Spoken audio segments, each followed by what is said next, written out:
একটা সুল্লুক দিয়ে শুরু করি মুসলিম ভাইয়ের বউয়ের। তো মানে ভাবির এক পাশের বাড়ির মহিলার সাথে অনেক খারাপ সম্পর্ক ছিল, প্রতিদিন ঝগড়া করতো, মাঝে মাঝে করতো মরে না তাই মরে না আছে না আমাদের বাড়ি ঘরের মধ্যে এরকম আছে। তো একদিন সত্যি সত্যি ওই মহিলা মরে গেছে। এরপর একদিন ভাবি দেখি কাঁদতেছে, তা আমি জিগাইলাম, ভাবি তোমার তো খুশি হওয়ার কথা, তুমি কাঁদতে আসো কা? তোমার এই মানে কাজ্যা করি না পার্টনার মরে গেছে, নানান ভাবে তো তুমি ডিস্টার্বেন্স হতে, আর আমি কি তাই লেগে কান্দিনি? তো কেন? জমে যে বাড়ি চিনছে, অর্থাৎ আজরাইল যে বাড়ি চিনছে, এই কারণে ভয় পাইছে। মধ্যপ্রাচ্যে যা হচ্ছে এই দৃষ্টি মানে এই দৃশ্যপট দেখে আজরাইল অর্থাৎ কে, হ্যাঁ ট্রাম্প বাবা, তিনি যে কি করবে আর কি খেলতে চাচ্ছে গতকালকে সিরিয়ারে ফাড়ায় আলছে।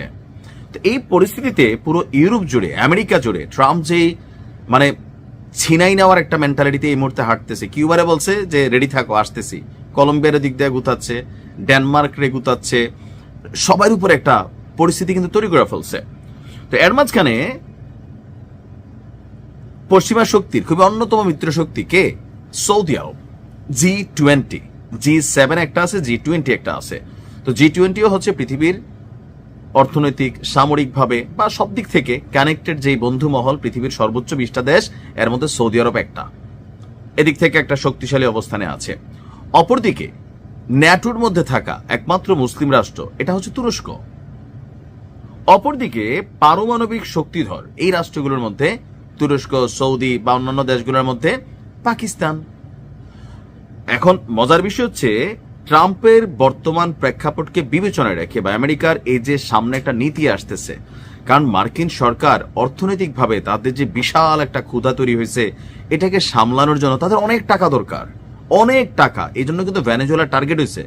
ভেনেজুয়েলাতে আমি শুনছি প্রায় আপনার টাকা হিসাব করলে যে তেলটা মজুদ আছে এটার বাজার মূল্য হচ্ছে 23 ট্রিলিয়ন ইউএস ডলার।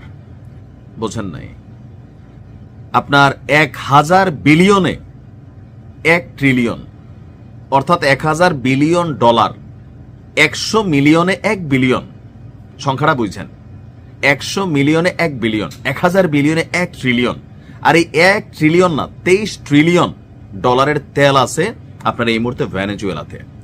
আমেরিকা নিজেদের খিদা টিদা মেটানোর জন্য এরকম ভাবে কিন্তু শুরু করছে যে গ্রিনল্যান্ড, ডেনমার্কের ব্যবসায়িকভাবে পোর্ট হিসাবে বা বিভিন্ন সামুদ্রিক ব্যবসা বাণিজ্যের একটা হাব ধরা যেতে পারে ডেনমার্কের গ্রিনল্যান্ডকে টার্গেট ওইখানে। কিউবারও ধরতেছে একই কারণে। তো এগুলো দেখা পাকিস্তান এবং সৌদি, এটা তো পুরনো মিত্র, তুরস্কের সাথে নানান মতবিরোধ ছিল, কারণ তুরস্ক একটা মিডলপন্থী অবস্থানে ছিল, ন্যাটোর সদস্য, পশ্চিমাদের অনেক কিছুতে মদতদাতা, ইসলির সাথে ভালো সম্পর্ক, তো এগুলো নিয়ে একটা দূরত্ব ছিল। কিন্তু হঠাৎ করেই পাকিস্তান এবং সৌদির মধ্যে যে ন্যাটো স্টাইল একটা প্রতিরক্ষা চুক্তি হয়েছে, খেয়াল আছে তো? যদি পাকিস্তানে কখনো ভারত হাত দেয়, সৌদি ভারতের বিরুদ্ধে অভিযান চালাবে।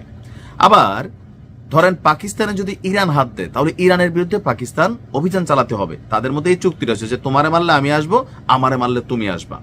এখন এই দুইটা শক্তি যখন একত্রিত হয়েছে, পরিস্থিতি খারাপ দেখা তুরস্ক বুঝতেছে যে পশ্চিমা শক্তিদের পরবর্তী থাবাড়া কিন্তু তুরস্ক, কারণ তাদের যে দুষ্ট ছেলে আছে সে তুরস্ককে পছন্দ করে না। তো এখন অথবা এই যে বৃহত্তর ইসরায়েল যে পরিকল্পনা, সেখানে তুরস্ক কিন্তু ঢুকে রয়েছে মানচিত্রে, এবং আমেরিকা যে কোনো সময় যে কোনো সিদ্ধান্ত নিতে পারে।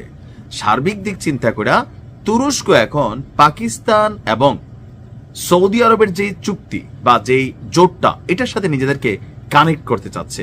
হইলে কিন্তু ভালো হবে। কেন?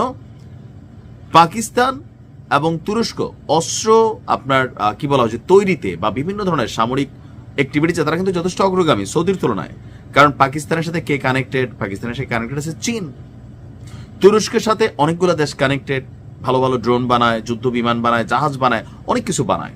সৌদির কাছে আছে ডলার, টাকা, তেলের। তিনটা শক্তি একত্রিত হইলে খারাপ না, ভালো হবে। তবে ইরানকে সাথে রাখা উচিত। সাহসের অভাব আছে তিনটা শক্তির মধ্যে। সাহসটা আছে ইরানের, প্রযুক্তি, জ্ঞান, বিজ্ঞান অনেক কিছু আছে। এইভাবে যদি একটা আরব ন্যাটো জোট গঠন হইতো, ভিন্ন রকম সমীকরণ হইতো, সাথে যদি ধরেন দুবাই যোগ হইতো, টাকা আছে। পশ্চিমা রাষ্ট্রগুলা বিলিয়ন বিলিয়ন ডলার এই রাষ্ট্রগুলোতে ব্যবসা করে টাকা নিয়ে যাচ্ছে।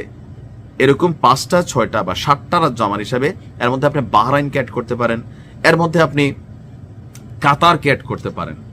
এই 7টা রাষ্ট্র মিলা যদি একটা টিম তৈরি করতো, যেটার নাম হবে আরব ন্যাটো, পাইলে আস্তে আস্তে অন্যান্য দেশগুলোকে কানেক্ট করতো, পশ্চিমারা আজকের মতন খেলতে পারবে না। এখন তুরস্কের যে প্রেসিডেন্ট এরদোগান বড়চন্ড ধরিবাস টাইপের ক্যারেক্টার, পরিস্থিতি খারাপ দেখা হ্যাঁ ঠাস করে আইসা ন্যাটোর উপরও তার ভরসা নাই। তার এখন আরবদের সাথে প্রতিরক্ষা চুক্তির এই ভরসা যথেষ্ট ট্রাই করতেছে। যতটুকু শুনছি যে কোনো সময় তুরস্ক এখানে কানেক্ট হইলে কিন্তু ভালো, খারাপ না। কি যে ঘটতে যাচ্ছে 2026 আল্লাহ ভালো জানে। আসসালামু আলাইকুম।